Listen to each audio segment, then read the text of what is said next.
जय हिंद, नमस्कार। मैं अमन कुमार पांडे आप लोग को ब्राइट पब्लिकेशन के यूट्यूब चैनल पर बहुत बहुत स्वागत करता हूं।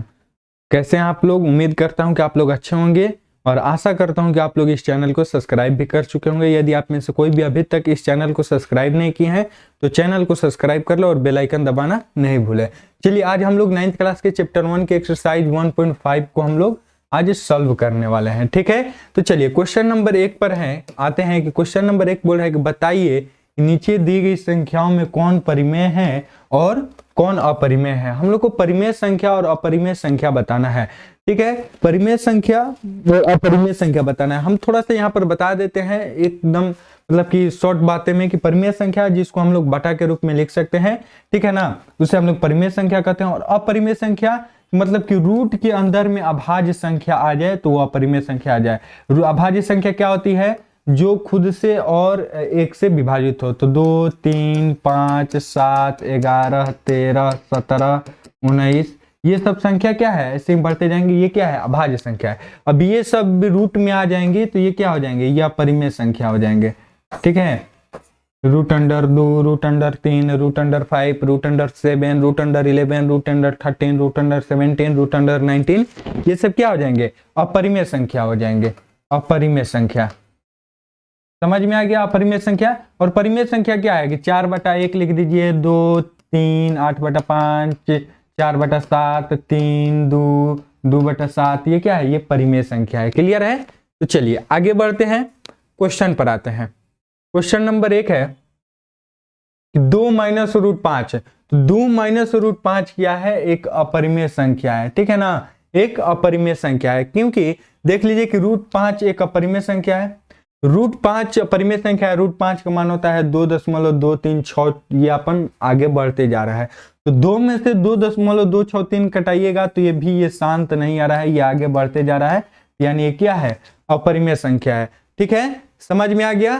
तो चलिए नेक्स्ट आते हैं दूसरे नंबर क्वेश्चन पे कि 3 + √23, 3 + √23 - √23। तो इसको हम लोग सॉल्व करेंगे। तो 3 + √23 और -√23 है तो ये प्लस माइनस कट जाएगा तो केवल बच गया 3।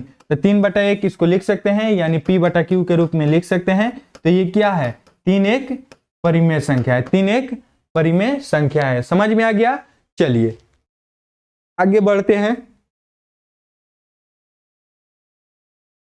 तीसरा क्वेश्चन है, क्वेश्चन नंबर 3 है कि 2/7/7 तो ये देखिए √7 और √7 कट गया, कटा दीजिए तो बच जाएगा 2/7। तो 2/7 क्या हो जाएगा? P/Q के रूप में लिख सकते हैं, यानी परिमेय संख्या है।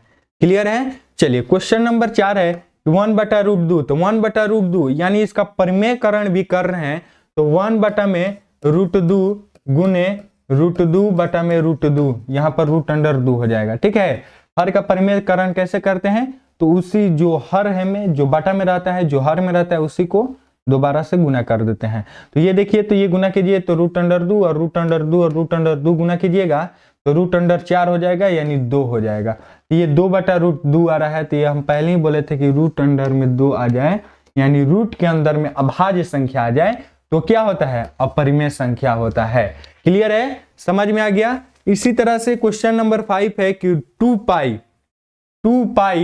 क्या है? 2π क्या है? परिमेय है कि अपरिमेय है? तो देख लीजिए पाई एक अपरिमेय संख्या है। पाई एक अपरिमेय संख्या है तो 2π भी एक अपरिमेय संख्या होगा। क्लियर है? यहां पर एक बात और देख लीजिएगा, ये जब ये बोल रहा है कि पाई एक अपरिमेय संख्या है तो 2π भी एक अपरिमेय संख्या है। तो 2 क्या है? 2 एक परिमेय संख्या है। 2 केवल 2 लिया जाए तो 2 एक परिमेय संख्या है। देख लीजिए 2 क्या है? एक परिमेय संख्या है। परिमेय संख्या है। 2 है, एक परिमेय संख्या है। लेकिन पाई क्या है? पाई एक अपरिमेय संख्या है। अपरिमेय संख्या है। तो 2 एक परिमेय संख्या और पाई एक अपरिमेय संख्या है। तो ये क्या टोटल दिया था हम लोग को क्वेश्चन में? 2π, यानी दोनों को गुना कीजिएगा 2 गुने पाई तो कितना आ जाएगा? 2π। ये क्या आ रहा था? अपरिमेय। 2π क्या आ रहा था? अपरिमेय। ये कहने का मतलब मेरा ये था, ये देखिए कि परिमेय संख्या और अपरिमेय संख्या का गुणनफल क्या आ रहा है? अपरिमेय आ रहा है। तो यहां पर हम लोग बोल सकते हैं कि परिमेय संख्या और अपरिमेय संख्या का गुणनफल अपरिमेय ही आएगा।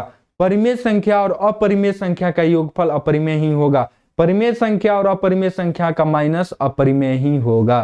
क्लियर है? और परिमेय संख्या और अपरिमेय संख्या का भागा भी बटा भी ये क्या होगा? अपरिमेय ही होगा। क्लियर है? समझ में आ गया? चलिए अब आते हैं क्वेश्चन नंबर 2 पर। निम्नलिखित व्यंजकों में से प्रत्येक व्यंजक को सरल कीजिए, आसान कीजिए, हम लोग को सॉल्व करना है। तो देख लीजिए, एक हम बताते हैं, एक यहाँ पर कि 3 + √3 है और 2 + √3 है। तो इसको हम लोग कैसे सॉल्व करेंगे? तो बीजगणितीय रूल अपनाइए, इसको इससे गुना कीजिए, फिर इसको इससे, फिर इसको उठाइए इससे, फिर इसको उठाइए इससे, गुना कीजिए। तो आइए हम लोग सॉल्व करते हैं। तो क्या होगा? 3 × 2 + 3 × √2, तो 3 √2 + 2 √3 और प्लस √6। ठीक है, गुना किए तो ये आया। तो अब देखिए इसको सॉल्व कीजिए, तो 3 दूनी 6 + 3 √2 + 2 √3 और प्लस √6, ये हम लोग का आंसर हो गया। क्लियर है? समझ में आ गया? चलिए तो आगे बढ़ते हैं। समझ में आ गया कि कैसे गुना किया जाता है? देखिए आंसर आ गया। चलिए अब ये क्वेश्चन यहां पर ध्यान दीजिए, सेकेंड नंबर क्वेश्चन है कि 3 + √2 और 3 - √2। तो यहां पर एक फॉर्मूला हम लोग यूज कर सकते हैं, a + b × a - b बराबर क्या होगा? होता है a² - b²। a² - b² बराबर होता है a - b × a + b। तो देख लीजिए a + b × a - b। ये फॉर्मूला हम लोग लगाकर डायरेक्ट निकाल सकते हैं। तो आइए देखिए डायरेक्ट निकालते हैं फॉर्मूला। a की जगह पर क्या है? तो 3 का स्क्वायर माइनस √3 का होल स्क्वायर, ये हो जाएगा 3 × 9 और माइनस √3 का स्क्वायर कीजिएगा तो 3 आएगा। तो आंसर आ जाएगा 9 में से 3 गया 6 आया है। अब देखिए कि लॉन्ग मेथड से कीजिएगा तो ये कैसे किए हैं?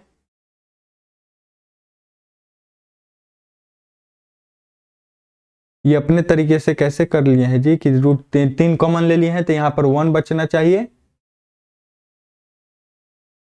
ये छोड़ दीजिए, ये अपना लीजिए। ठीक है, चलिए नेक्स्ट आते हैं 3 नंबर क्वेश्चन पे। क्वेश्चन नंबर 3 है कि √5 + √2 का होल स्क्वायर। तो माना कि a बराबर √5। ठीक है, माना कि √a बराबर 5 और √b बराबर √2। फॉर्मूला वही अपनाना है, a + b का होल स्क्वायर। ये फॉर्मूला होता है a² + 2ab + b²। ये फॉर्मूला होता है, ये फॉर्मूला अपनाइए और इसको सॉल्व कर लीजिए।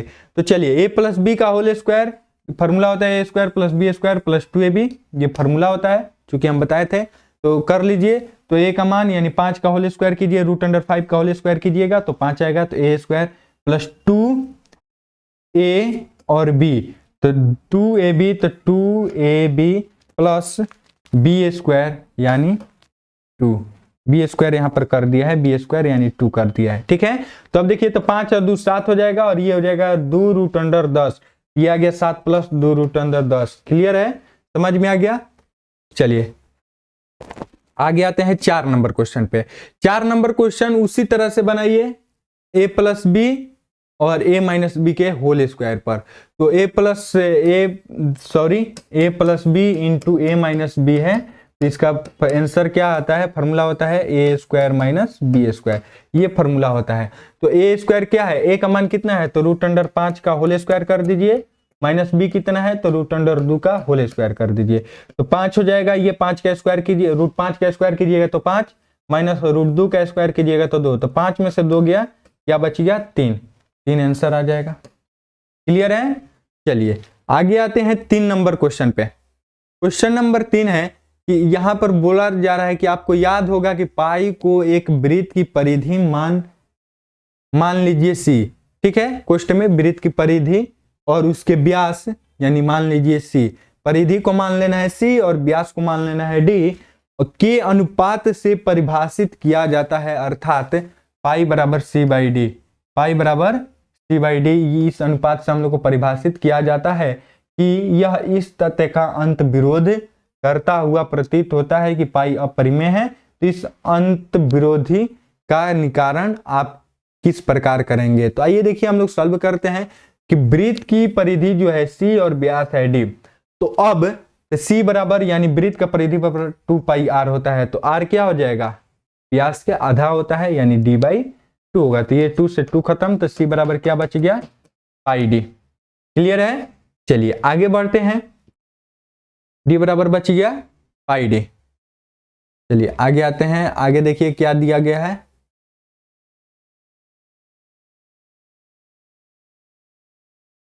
अब हम क्या करते हैं कि दोनों तरफ d से भाग देते हैं, दोनों तरफ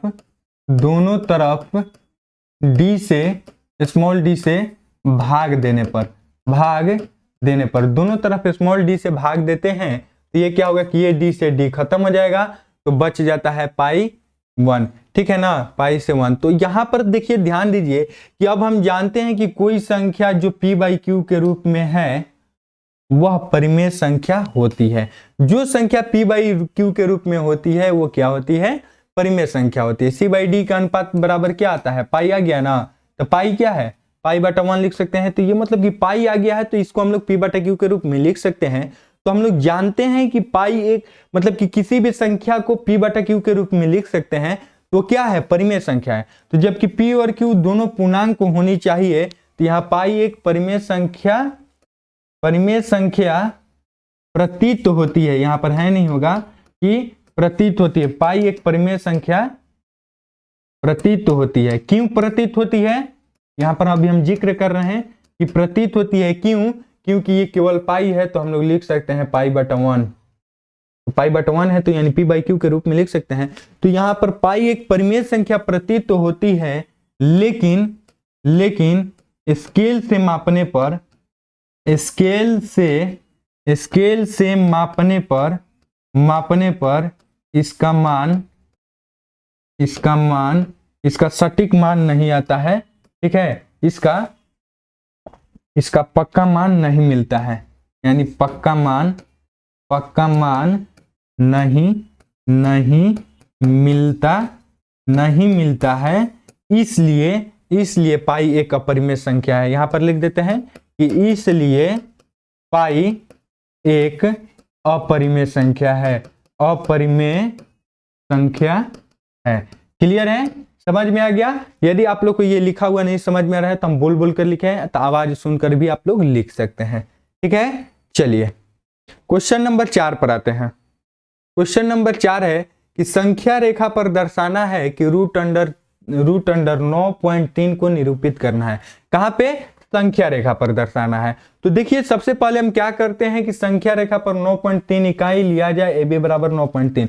पहले स्केल मान लीजिए, आप स्केल ले लीजिए और क्या कीजिए कि 9.3 का एक रेखा कीजिए और जिनका नाम दे दीजिए a और ये b। ठीक है, अब क्या कीजिए उसके बाद ab से बड़ी एक इकाई को दर्शाया जिसका नाम c है, ये क्या कीजिए, बढ़ा दीजिए, यहाँ पर एक इकाई बढ़ा दीजिए तो c हो जाएगा। ठीक है, तो जब एक इकाई बढ़ा दीजिएगा तो ये टोटल कितना हो जाएगा, ac बराबर कितना हो जाएगा, ac बराबर हो जाएगा 9.3 + 1, तो ac बराबर हो जाएगा 10.3 हो जाएगा। ac बराबर कितना हो जाएगा, टोटल 10.3 हो जाएगा ना, तो 10.3 हो जाएगा। तो अब क्या कीजिए कि 10.3 यानी टोटल से आधा तो कितना हो जाएगा, 5.15 शायद आएगा, तो उसका आधा लीजिए, आधा यहाँ पर जिसे p से डिनोटेड करके, और यहां से एक चाप खींचिए, यहाँ पूरा लीजिए, पूरा इतना लीजिए चाप से, और क्या कीजिए कि इस बिंदु से चाप इस बिंदु तक खींचिए, या इस बिंदु से उठाइए इस बिंदु तक खींचिए। समझ में आया हम क्या बोल रहे हैं कि 10.3 यानी टोटल लंबाई के आधा कर लीजिए, मध्य आधा क्या आएगा यहाँ पर, तो उसको एक बिंदु से डिनोटेड कीजिए, यहाँ पर बिंदु P डिनोटेड किया गया है, दर्शाया गया है। ठीक है, तो अभी क्या किया गया कि इससे एक चाप लिया गया, ये P और C से एक लंबाई का चाप लिया गया, या P और A से लीजिए और इसको चाप एक काटिए। तो चाप काटने के बाद आप क्या कीजिए कि बिंदु B को Q से मिलाइए। ठीक है, कि रेखा अर्धवृत्त को जिसे बिंदु या काटेगी उसे Q से निरूपित किया जाएगा। ठीक है, जो बिंदु यहाँ पर काटेगी इसे हम लोग क्या करेंगे, Q से निरूपित करेंगे। ठीक है ना, Q यहाँ पर थीटा नहीं होगा, क्यू होना चाहिए। ठीक है, क्यू से हम लोग निरूपित करेंगे। यही जो क्यू से निरूपित किया गया है बी क्यू, ये हम लोग का क्या हो गया 9.3 हो गया। अतः बी क्यू बराबर 9.3 है। समझ में आ गया? क्लियर? समझ में आ गया? समझ में आया? चलिए क्वेश्चन नंबर 5 पर आते हैं। क्वेश्चन नंबर 5 है कि निम्नलिखित के हरों का परिमेयकरण कीजिए। हर का परिमेयकरण कैसे किया जाता है? तो आइए, हम लोग बता चुके हैं कि हर का परिमेयकरण कैसे किया जाता है। तो आइए देखिए, हम बताते हैं क्वेश्चन नंबर 1 पर। तो क्वेश्चन नंबर 1 है कि 1/√7 है, ये हर का परिमेयकरण। तो हर मतलब कि बटा में, तो इसका परिमेयकरण यानी उसी संख्या से दोबारा गुना कर दीजिए, गुना करके उसी संख्या से भाग दे दीजिए। हर के परिमेयकरण से यानी 1/√7 है, यानी हर वाले को उठाइए, उस संख्या से गुना करके उसी संख्या से भाग कर दीजिए। क्लियर है? अब देखिए गुना कर दीजिए, तो 1 गुने √7 कीजिएगा तो √7 और बटा में क्या हो जाएगा 7 √7, तो √7 कितना हो जाएगा 7 आ जाएगा। तो 7 बटा में √7 आ जाएगा, ये पहला का आंसर आ जाएगा। ये कितना आ जाएगा √7 बटा में 7। हर पर का परिमेयकरण ऐसे किया जाता है। समझ में आया? चलिए, ये तो सिंपल था, तो ये हम लोग को ऐसे करना था। ठीक है, चलिए सेकंड नंबर क्वेश्चन था कि 1 में √7 माइनस √6 है। तो इसको हम लोग क्या करते हैं, ध्यान दीजिएगा, जब भी ऐसे क्वेश्चन आते हैं तो करेंगे उसी तरह से, क्योंकि इसी संख्या को गुना करेंगे और भाग देंगे, लेकिन यहाँ पर जो चिन्ह रहेगा उसको हम लोग चेंज कर देंगे। माइनस रहेगा तो प्लस कर देंगे, प्लस रहेगा तो माइनस कर देंगे। समझ में आया? तो आइए यहाँ पर प्लस हो जाएगा। आइए देखिए कि 1 में √7 माइनस √6 है, तो इसका हर का परिमेयकरण करेंगे, ये हो जाएगा √7 प्लस √6 बटा में √7 प्लस √6। अब गुना कर दीजिए तो उधर हो जाएगा √7 और प्लस √6 और बटा में ये a माइनस बी और a प्लस बी इंटू में आएगा a स्क्वायर और माइनस बी स्क्वायर, ये फॉर्मूला होता है। तो तोड़ दीजिए √7 का होल स्क्वायर माइनस √6 का होल स्क्वायर, तो ये कीजिएगा तो आ जाएगा √7 प्लस √6 और बटा में 7 माइनस 6। तो आपका आंसर आ जाएगा √7 प्लस √6 बटा में 1। तो यानी इतना ही हम लोग का आंसर आ जाएगा, √7 प्लस √6। क्लियर है? समझ में आ गया? समझ में आया? चलिए आगे आते हैं 3 नंबर क्वेश्चन है। सेम टू सेम उसी तरह से बना लीजिएगा आप लोग। बटा में क्वेश्चन है कि क्वेश्चन है 5 नंबर का तीसरा क्वेश्चन है कि 1 में √5 प्लस √2 है, यहाँ पर 5 होगा, 7 नहीं है, यहाँ पर 5 होगा। ठीक है, तो आप लोग कर लेंगे, यहाँ पर प्लस की जगह पर माइनस कर देंगे। ठीक है, तो ये हो जाएगा प्लस माइनस में आएगा, तो उसी तरह से आप लोग सॉल्व कर सकते हैं। तो ये आ जाएगा कितना √5 माइनस √2 और ये हो जाएगा √5 का होल स्क्वायर कीजिएगा तो 5 और माइनस 2, ये आ जाएगा √5 माइनस √2 बटा में 3। क्लियर है? क्लियर है? यहाँ पर प्लस नहीं होगा, यहाँ पर माइनस होगा, यहाँ पर माइनस होगा। समझ में आया? चलिए, इसमें हम ज्यादा सॉल्व नहीं किए हैं, तो चलिए 4 नंबर क्वेश्चन पर आते हैं। क्वेश्चन नंबर 4 भी उसी तरह से बनाना है। हर का परिमेयकरण कीजिएगा तो उसी संख्या से, तो यहाँ पर माइनस है तो प्लस कर दीजिए और नीचे भी प्लस करना पड़ेगा, यहाँ पर मिस्टेक हो चुका है। चलिए हम सॉल्व कर लेते हैं। तो 1 में √7 माइनस 2 गुने √7 प्लस 2 बटा में √7 प्लस 2, तो ये क्या हो जाएगा √7 प्लस 2 बटा में हो जाएगा a स्क्वायर। a स्क्वायर कीजिएगा तो √7 का होल स्क्वायर और माइनस b स्क्वायर, यानी 2 का होल स्क्वायर कर दीजिए, माइनस का चिन्ह। तो ये हो जाएगा कितना √7 प्लस 2 बटा में हो जाएगा 7 माइनस 4। तो आप लोग का आंसर आ जाएगा √7 प्लस 2 बटा में 3। ये हम लोग का आंसर आ जाएगा। ठीक है, ये यहाँ पर गड़बड़ किया था, ये हम लोग का आंसर आ गया √7 प्लस 2। क्लियर है? तो इसी के साथ ये पूरा चैप्टर, ये इसका जितने भी क्वेश्चन थे हम लोग सॉल्व कर चुके हैं 1.5 को, और आशा करता हूं कि ये हर क्वेश्चन आप लोगों को समझ में आया होगा। यदि आप लोगों को अच्छी लग रही है क्लास तो लाइक कीजिए और शेयर कीजिए और चैनल को सब्सक्राइब करें और ज़्यादा से ज़्यादा शेयर कीजिए। अपने दोस्तों को इस चैनल के बारे में बताइए। लाइव क्लास भी चलता है, उसको भी अटेंड कीजिए। ठीक है, तो फिर हम लोग मिलते हैं नेक्स्ट वीडियो में। आज के लिए इतना ही। जय हिंद, जय भारत।